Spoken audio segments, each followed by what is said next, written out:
one example, for instance, at a drag queen story hour, which is like not about conditioning kids. It's like drag queens are literally clowns, and you're exposing kids to different ideas, and you have a very engaging storyteller. And there were like these people that were protesting it, and this lady was telling children that they were going to hell and their families were going to hell, and then saying that people out there were like all of us were interested in children. And so I flipped her off, and then Grooming, yeah. Republicans tried to be like, look at this unprofessional, uncouth, crazy person. She's Oh, running for oh, office. And you. I feel like a lot of people in the Democratic Party and across politics in general would be like, oh no, like I should have spoken with my words instead of my fingers. And I was like, I'm not going to apologize. When you're able to just say no to that, a lot of people feel like they can just say no to that. Like, screw you. You're telling children they're going to hell. We don't need to be respectful. I think even as wild as folks on the right, conservatives, Republicans in this case, being so crass and rude and uncouth and breaking the laws and breaking the rules and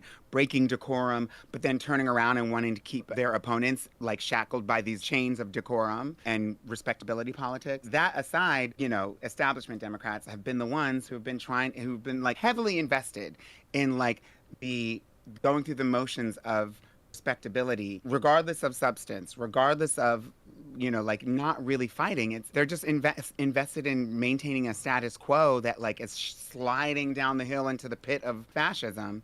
And they're just like, as long as we just look like we're behaving, as long as we're polite, then I don't care how you say the N word. The establishment Democrats are not interested in progress in any way, shape, or form. They care more about respectability politics than actually upholding the Constitution or the rights of their constituents or the interests or of their constituents. They care more about the respectability politics so much that they don't even want to be like appearing to be rude in taking away gay marriage. So they're Right. like, well, that would be rude. Like maybe that's as far as it goes, but like it's not because they really care about like marriage equality. It's just that they don't want to look like they're being rude, I guess.